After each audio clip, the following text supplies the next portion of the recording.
velejantes! Bem-vindos ao canal Velejando por Livros. Esse é o quadro Por Onde Velejei, onde eu falo sobre os lidos e assistidos do mês. E hoje vamos falar sobre o que eu li e o que eu assisti no mês de maio de 2022, começando por dois livros que eu já falei aqui, então serei breve. O primeiro é Noites Brancas, fiz resenha dele na semana passada. Esse livro foi o meu primeiro contato com Dostoiévski. Essa edição aqui, ela é um lançamento da editora Antofágica, então foi por isso que eu resolvi comprar um lançamento. Me interessei, fazia um tempo que eu queria ler essa história e, de fato, ali gostei. É um livro bem peculiar, né? Diferente de outros escritos do autor, ao que dizem. Eu acredito que sim, pelo que eu sei dele. Como eu falei, foi meu primeiro contato, então também não tenho tanta propriedade assim para falar. Mas é uma história bem leve, né? Um livro que a gente pode ler entre leituras mais densas, então super recomendo. E vou deixar aqui nos cards o link para a resenha completa, onde eu mostro um pouquinho também dessa edição. Outro livro que eu li esse mês e que eu também já falei aqui foi Carmilla, de Sheridan Le Fanu. A Carmilla é uma das primeiras vampiras da história, uma das primeiras vampiras literárias. Esse livro inspirou o próprio Bram Stoker a escrever o Drácula. E essa edição aqui da editora Pandorga traz ainda o texto O Vampiro, de John Polidori, que é a primeira história sobre o vampiro escrito em prosa. Então é um dos primeiros vampiros que se tem notícia, né, na literatura também. Então, super obrigatório para quem gosta de vampiros, para quem gosta de terror, para esses temas mais sobrenaturais. E eu também falei desse livro aqui no canal, também vou deixar linkado aqui nos cards para quem quiser ver. E gostei muito, né? Só já adiantando, caso alguém for ver a resenha, não viu ainda. É um livro que eu gostei, que me prendeu bastante. Não é um livro perfeito, obviamente, ele é bem antigo, né? Até por isso eu queria ter visto mais desenvolver dele aqui, eu queria ter visto algumas coisas, teve algumas situações que ficaram sem resposta e que eu fiquei me perguntando depois. Acho que o autor poderia ter dado uma atenção, mas no geral uma leitura muito boa, super fluida. Isso falando de Carmilla, tá? O texto O Vampiro já não é tão fluido assim, não é tão interessante também, é uma obra que vale a pena ser lida, mas eu recomendo essa edição aqui que já tem os dois, né? Então a gente já vai poder conhecer essas duas obras tão importantes. Lá no início do mês de maio, eu li um livro já pensando no Darktubro, acho que eu vou deixar para falar dele lá, não falei ainda, né? Que é Ed Lorraine Warren, Demonologistas, de Gerald Brittle, não sei exatamente como é que pronuncia o nome do autor. Esse livro aqui é o primeiro de uma trilogia que saiu pela Dark Side Books. Então temos esses três livros falando sobre o casal Ed e Lorraine Warren. Aqui a gente tem alguns casos que eles investigaram, né? Esse casal paranormal, acho que todo mundo já ouviu falar, mas eles são muito famosos, por exemplo, pelo caso da Annabelle. Eles estiveram em Amityville. Então aqueles filmes Invocação do Mal são inspirados nas histórias desse casal aqui, né? Eles estão inclusive nesses filmes. E esse aqui, então, como eu falei, é o primeiro. Eu demorei um pouquinho para engatar na leitura e, de fato, assim, é uma leitura que ela não é bem fluida, ela é um pouquinho truncada. E eu achei que esse livro ele é mais informativo do que de terror. Eu esperava que eu ia sentir medo lendo ele, porque muitas pessoas que relataram que leram esse livro, ai, nossa, porque eu fiquei apavorado, porque não sei o quê. Ai, eu já fui esperando isso, mas não, pra mim foi bem tranquilo, assim. E não é que eu não me assusto fácil, depende, sabe? Depende do livro, depende do filme. Esse aqui eu achei bem tranquilo, não sei como são os outros dois, né? Eu pretendo, não sei se eu vou conseguir, mas eu queria ler os outros dois antes de outubro, daí eu falo dos três mais detalhadamente, num vídeo só, né? Já mostro, enfim. Mas ele deixou um pouquinho a desejar, assim, ele tem alguns casos aqui que ele fala, exemplo, né, que eu já citei mesmo, o próprio caso da Annabelle, o próprio caso de Amityville. Se a gente já conhece esses casos de outras leituras ou até dos filmes, esse livro não acrescenta muita coisa, ele não detalha muito. Então eu tava esperando algo mais denso, algo mais detalhado e não teve, assim, foi meio superficial. E ele também tem umas partes muito repetitivas, ele fica indo e voltando em alguns casos e fica repetindo algumas informações, então é meio chato isso, né, pro leitor, então não foi assim uma leitura que, nossa, eu amei, né? É interessante, sim, quero ainda ler os outros, né, mas já não tô mais tão animada e não sei se os outros vão me fazer sentir medo, esse aqui não fez assim. Então, né, eu tava esperando uma coisa, não foi bem isso, mas enfim, né, é um livro muito bonito também e quando eu falar sobre os três eu vou mostrar ele em detalhes, eu acho que vale a pena ser mostrado. E por fim, o livro que na realidade eu terminei agora nos primeiros dias de junho, mas eu vou citar ele aqui rapidamente porque a maior parte dele eu li em maio, que é Jane Eyre, da Charlotte Brontë. Eu li esse livro numa leitura coletiva entre amigas, né? Eu li com a Cícera, com a Agatha, com a Dani também. A Cíntia tava, mas eu não sei se ela chegou a ler porque ela deu uma sumida lá no grupo. Então, eu tô gravando esse vídeo no dia que a gente vai discutir ele, né? Mais tarde eu vou falar com elas, eu vou saber exatamente quem que concluiu. Mas esse livro, ele é muito bom. A Charlotte, ela escrevia de uma forma bem poética, bem profunda. Eu achei a escrita dela muito legal, assim. Tem alguns pontos dele que me deixaram um pouco cansada, mas aí eu vou falar mais em breve, então não vou me estender muito, porque pretendo na semana que vem trazer a resenha sobre esse clássico da literatura inglesa. Bom, de lidos foram esses, agora eu vou falar um pouquinho sobre o que eu assisti. Tivemos filmes e séries esse mês, vou começar pelos filmes então. Vou começar pelo mais recente que eu vi no cinema, que foi o Top Gun Maverick, que é a continuação do Top Gun, aquele clássico dos anos 90 com o Tom Cruise. Então, 30 anos depois, temos uma continuação agora, né? Temos o Top Gun 2. E esse filme, ele conta a história, né? No 1 também, enfim, conta a história do Pete, que é o Maverick, né? O codinome dele é Maverick. E ele é um aviador, um piloto de caça, na verdade, da Marinha. Sim, da Marinha, piloto de caça da Marinha. E os pilotos Top Gun são os melhores pilotos ali daquela unidade, né? Uma escola de pilotos, na verdade. Então, no primeiro filme lá dos anos 90, ele vai para essa escola. Aí tem todo o desenvolver dele ali, tem o desenvolver do romance dele com a instrutora deles. Então, é um filme bem legal que eu sou muito fã, eu já assisti várias vezes durante a minha vida.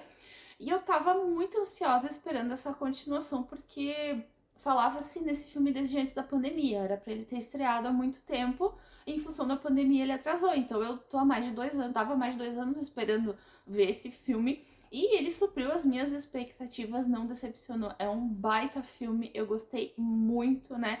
Agora 30 anos, mais de 30 anos depois, então o Maverick, ele é capitão, só que, né, pelo tempo de carreira ele já deveria ter uma patente maior do que capitão, porém, ele sempre teve aquele jeito de não cumprir muitas regras, então tem muitas pessoas ali que não gostam muito dele, e ele é mandado agora para instruir alguns pilotos no Top Gun novamente. E eles têm uma missão bem difícil, né, para executar ali. Agora a gente tem todo um contexto de guerras tecnológicas, então, obviamente, a história se atualizou, então a gente vai ver isso, né, num contexto bem atual.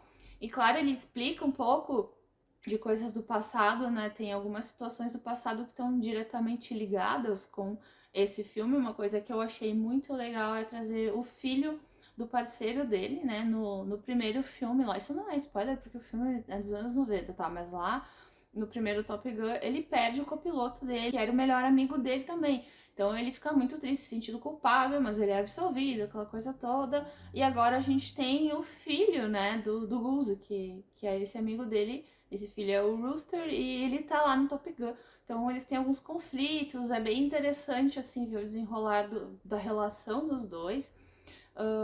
Tirando ali esse contexto da escola de aviação, da missão, de tudo, dessa parte mais importante, a gente tem um romance também, né? Igual lá nos anos 90, não é a mesma atriz, não é a mesma personagem lá da história do primeiro filme, é outra pessoa. Então também vai ter ali o romance dele, né?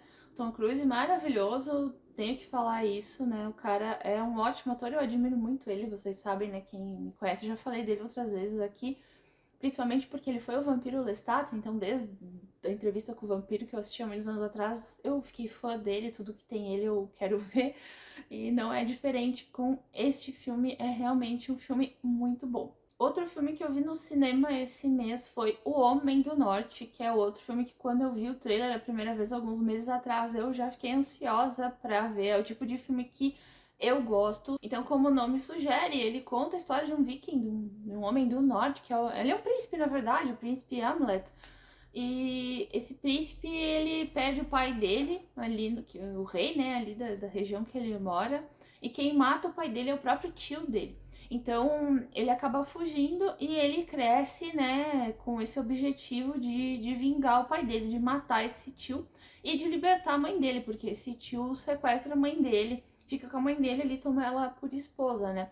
E, claro, tentaram matar ele, né? Não queriam herdeiros desse rei aí que eles mataram, então ele foge e a gente vai ver o desenrolar ali da vida dele, ele crescendo, né, e nutrindo esses sentimentos de vingança contra esse tio dele, Fiona. A gente vai ter nesse filme um ambiente meio obscuro. O diretor é o Robert Eggers, ele é o mesmo diretor do filme A Bruxa, que tem toda essa atmosfera obscura também. Inclusive a mesma atriz, que é a atriz principal da Bruxa, que é a Anya Taylor-Joy, acho que é esse o nome dela. Ela tá também aqui no Homem do Norte, ela faz um papel muito interessante, ela faz a Olga, que é uma eslava, e ela é muito importante na vida desse personagem principal do Hamlet. Então, gostei muito desse personagem dela e achei bem legal esse filme. Ele é classificação 18 anos, se eu não me engano. Falavam que é bastante violento, que tem bastante cena de guerra e cabeças rolando, essa coisa. Eu achei até tranquilo, porque eu tô acostumada com esse tipo de mídia, né? Eu gosto muito de consumir coisas de guerra, então eu achei normal, assim, eu não achei nada demais, tá? Mas, enfim, se é a classificação 18 anos, tem algum motivo, né? E eu gostei bastante. Realmente, assim, é um filme que eu achei muito bom pra quem gosta desse contexto, né, de histórias de nórdicos e guerra. Aí o ator que faz o Hamlet é o Alexander Skarsgård lá, que é o irmão do Flock, né? Tem vários irmãos ali, tem o Pennywise também é um desses Skarsgård ali. E o Alexander se eu não me engano, é aquele do True Blood, ele fazia um vampiro lá no True Blood. Que é uma série que eu assistia, que eu adorava, eu acabei abandonando, um dia eu vou voltar a assistir.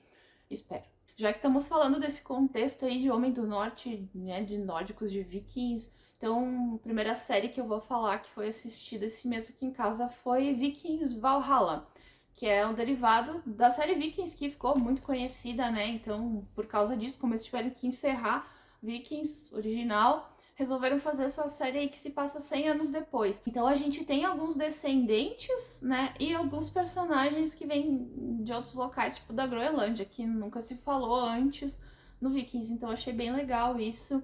Ali no início a gente tem Kattegat também, né, ainda tá o pessoal nórdico ali governando, só que agora alguns desses vikings, eles são cristãos. Então a gente já vê a influência dos ingleses em cima desse povo dinamarquês, norueguês, enfim. E tem muitos deles mesmo que são cristãos e eles estão até brigando entre eles mesmos, assim, por causa de religião, né? Que é a coisa mais besta da história que sempre se fez, né? Brigar por religião. E é bem legal essa série, né? A Valhalla achei muito boa. Achei muito bem feita, é o mesmo padrão de Vikings, tá? Então, né, quem gostava vai gostar também de Valhalla. Mantém o mesmo nível de qualidade, de guerras, né? Todo aquele contexto histórico bem desenvolvido ali. E eu até gostei um pouco mais dessa primeira temporada do que eu vinha gostando das últimas de Vikings, porque eu já tava meio enjoada, assim, né? Porque depois que morreu o Ragnar, ficou um pouquinho sem graça. Né, convenhamos, começou sei lá, se estender um pouquinho ali, acho que terminou, tinha que terminar mesmo, né? Não, tem coisa que não dá pra ficar estendendo muito. E foi uma boa agora, né, eles fazerem esse derivado e essa continuação, porque obviamente eles querem continuar lucrando e os fãs querem continuar assistindo, então tá tudo certo. Tem na Netflix essa série, né? Na HBO. Eu acho que é na Netflix, tá? Que tem essa série. mas eu não tenho certeza agora. Mas enfim, tem ali disponível no streaming, então recomendo também essa série, muito boa. Outra série que eu vi esse mês é uma série que foi muito aguardada por muitas pessoas, né, que estreou há alguns dias aí, que é a 4ª temporada de Stranger Things. Eu acho que não tem uma pessoa viva no planeta que nunca tenha ouvido falar de Stranger Things hoje em dia, né, um fenômeno, né, desde a primeira temporada. E, na verdade, essa 4ª temporada ela não tá completa, né? A Netflix liberou 7 episódios e a segunda parte vai ser liberada em julho. E já estou ansiosa, porque essa temporada tá muito boa. Essa primeira parte foi muito, muito, muito legal. Eu meio que recuperei o gosto por Stranger Things com essa temporada, porque a terceira eu não tinha gostado tanto, eu já tava começando a achar meio chato. Ai, tá, já era Stranger Things. Ai, que saco, tô insistindo com isso aí. Mas ainda tinha muita coisa assim pra mostrar. Então, essa temporada a gente vai ter algumas respostas ali, até sobre o passado da Eleven, que é bem interessante. Na verdade, o desfecho, assim, quando tu descobre as coisas, fica interessante, porque eu achei os capítulos focados na Eleven meio chatos, na verdade, né? Mas tem muitas outras coisas legais acontecendo, né? Pavorosas, mas legais, né? Legais pra quem assiste, não pros personagens, coitados. Mas acontece muita coisa ali, a gente vai ter o Vecna, que é um monstrengo do mundo invertido que vai aparecer e vamos aprender sobre ele. Então é muito legal. Eu achei uma temporada excelente e tô esperando agora, ansiosa pelo desfecho dela. Obviamente em julho vou vir aqui, né? Quando fechar o mês vou vir falar sobre o que eu achei. Então já tenho teorias, já Stranger Things. Que saudade que eu tava de gostar de Stranger Things realmente, né? E teve um filme que eu vi esse mês, que é uma animação que já tem algum tempinho, acho que é de 2000, mas eu ainda não tinha visto, que é o Soul, da Pixar, né? Da Pixar e da Disney. Então, o Soul tanto faz referência à alma, né? A alma inglesa Soul, quanto à música, né? Música Soul. E a gente vai ter a história de um músico nessa animação. Um professor de música de escola, na verdade, ele é apaixonado por jazz. Ele sempre quis viver de jazz, né? Ele frequenta clubes de jazz, ele tenta tocar ali com pessoas mais conhecidas. Mas a vida dele não foi exatamente como ele esperava, né? Ele não ficou muito feliz assim com o desfecho da vida dele.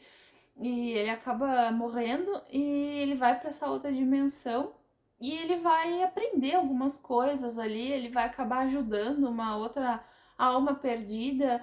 E é muito legal essa animação. Todo mundo me falava, nossa, essa animação é incrível, assiste, assiste, assiste. Eu demorei um pouco, mas realmente é incrível, é aquela animação séria, né? Que te faz até chorar um pouco, dependendo do teu estado de espírito. É muito bonito mesmo, assim, a mensagem que passa, tudo, né? E claro que vai ter partes divertidas, engraçadinhas, afinal é uma animação, né? Essa é a ideia.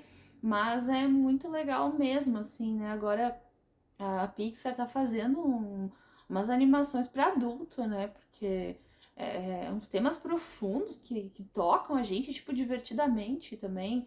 Então, eu fico bem pensativa depois que eu assisto esse tipo de coisa, e com Soul não foi diferente. Foi bem interessante, assim, assistir uma animação que eu assistiria de novo. Gostei mesmo. Que eu lembro foi isso. Acho que eu não assistia mais nada, pelo menos não de relevante, assim. Às vezes eu reassisto algumas coisas. Acho que eu assisti algum Massacre da Serra Elétrica esse mês, quer dizer, porque eu vivo reassistindo os Massacres da Serra Elétrica, né? Vocês sabem que eu gosto, né?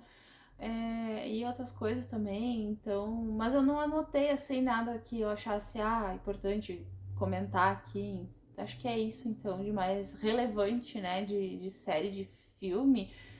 Comecei a assistir a última temporada de Walking Dead, mas ainda não terminei, então nem vou falar ainda, vou esperar finalizar, né? E é isso então, gente. Esses foram os lidos e assistidos desse mês.